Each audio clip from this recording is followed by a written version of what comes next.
All right, this is going to be two things. Important, but also kind of mind-numbing, because I want to show you how MAGA pundits like Jesse Water and how MAGA cabinet members like Caroline Leavitt are responding to the massive breach of security that was revealed by Jeffrey Goldberg at The Atlantic yesterday, when, of course, he was added to a group chat with Tulsi Gabbard, JD Vance, Pete Hegseth, and more people as they were discussing highly sensitive material. So, Caroline Leavitt went into deny, deny, deny mode. Jesse Waters went into downplay and obfuscate mode. Pete Hegseth went into attack mode. I actually want to analyze how the MAGA pundits and officials responded in like a genuine analysis way, because I think that this is a perfect microcosm of how the MAGA sphere takes a real story and distorts it so much that once it reaches like the average MAGA voter, it's watered down and people don't really care. So let's start here. Watch how Fox News' Jesse Water covered this story during his prime time slot. Do you think he called it a massive breach of national security?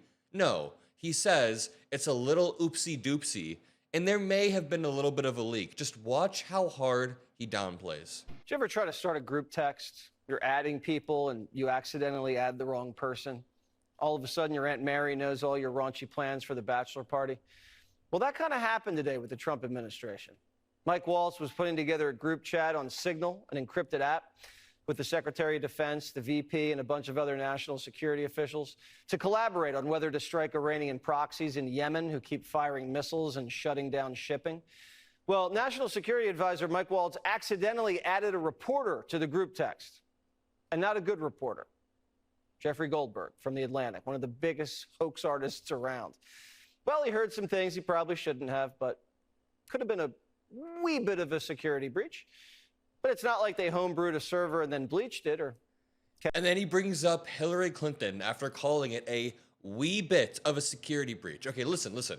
Not only is he downplaying, but he's also obfuscating, trying to muddy the waters, because he calls Jeffrey Goldberg a hoax artist. He called him a quote-unquote hoax artist, but then he also says in the next line, and he may have seen some things that he shouldn't. So he's saying in one breath that this reporter can't be trusted, implying the story might be false, but then he says in the next breath, wait a minute, the story is true, and it was a national security breach. Jesse Waters is being incredibly dishonest here. I mean, you know what? I'm surprised Jesse Waters even reported the story in the first place, because within this story, there are a few different scandals that we haven't truly had the time to comprehend. This story did drop about 24 hours ago, but not only is it wild that they accidentally added Jeffrey Goldberg, it's also wild they didn't notice. It's also wild that they're using Signal to talk about war plans, but one extra implication is, why are they using Signal and only Signal? Now, Signal is so encrypted that if they delete these group chats, they're basically impossible to recover. So what is a Trump admin trying to hide? What are they hiding in these encrypted, hard to recover group chats that are generally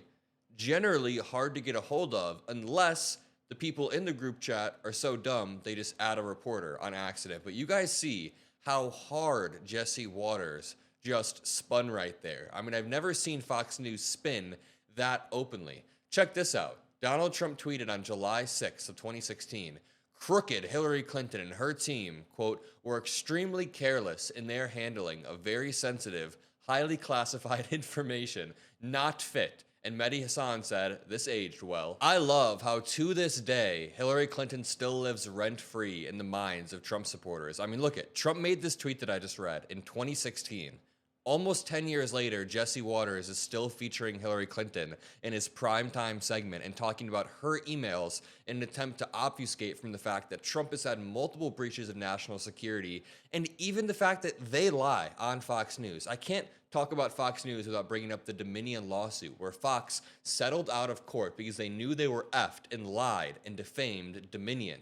Dominion voting machines are credible and legitimate machines, yet Donald Trump undermined them, and Fox News followed suit because they prioritize profit over any sort of honesty. Again, Fox News lied and defamed Dominion, and they knowingly did so, according to text release by Fox News in the discovery phase. Sorry, I just have to talk about that every time I bring up Fox News. But in some better news, Trump cabinet members are going to get grilled today in front of the Senate for the security breach that Caroline Leavitt just talked about that I'm about to cover. So all that I ask from you is to make sure you subscribe. People keep saying, hey, Adam, I thought I was subscribed, but I never actually scrolled down and clicked the button. So make sure you are, and I'll be covering relentlessly the Senate hearings that are about to happen. And let's check out what none other than Caroline Leavitt said. I'm sure she had a level-headed, rational response where she took responsibility, right?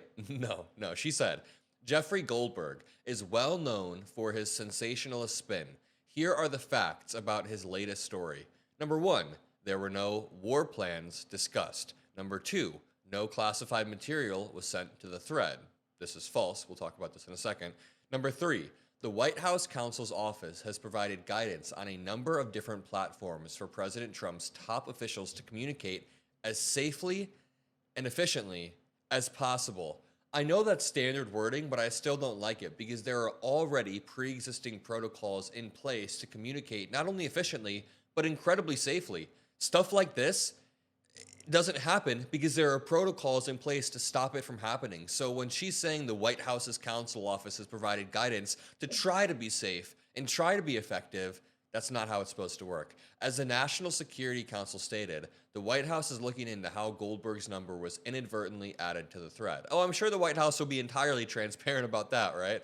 Thanks to the strong and decisive leadership of President Trump and everyone in the group, the Houthi strikes were successful and effective. I mean, dude, the point is not even whether or not the strikes were successful. It's how many times has this happened in the past? How did nobody in the group chat notice? How did it happen in the first place? And what are the implications of somebody being added to a group chat? I keep drawing this hypothetical, but what if Tucker Carlson were accidentally added to that group chat? We know that he has relationships with hostile foreign actors. We know that he's got a little bit of an anti-America streak in him, and if he relayed that information to any other hostile foreign actor, it could have seriously endangered military personnel. But Tommy Vitor from Pod Save America responded to Caroline Leavitt and said, with all due respect to Caroline here, none.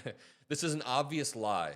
They were discussing the names of specific individuals the U.S. military was targeting with airstrikes. That is absolutely 100% guaranteed to have been classified information. Not only the names, but they were discussing the dates, the strike patterns, everything about the strikes that ended up actually happening. So if they added somebody else that wasn't Jeffrey Goldberg, again, maybe a more hostile reporter, what if they added some sort of foreign national or a foreign policy advisor for another country that Pete Hegseth just happens to have in his phone because he's the effing defense secretary, and he probably does have a lot of these numbers in his phone, just like he has journalists. He has foreign policy advisors at home and abroad, people who work for other administrations, enemy administrations. He could have added anybody, which is terrifying. The implications of this are insane, and yet Trump supporters are trying to downplay it so hard. I mean, can you guys believe how Jesse Waters downplayed it? Don't actually answer that question. It's rhetorical. But like this dude said, it may have been a teeny weeny mistake or whatever he said. What did he say? Well, he heard some things he probably shouldn't have, but could have been a wee bit of a security breach. He heard some things he probably shouldn't have, but it may have been a wee bit of a security breach. He's talking to his audience like they're children, like they have the mind of children, and I guess that's where we are in 2025. I'm going to leave it there. Drop a like, subscribe. I'll be covering the hearings all day, so I'll see you all in the next video, and peace out.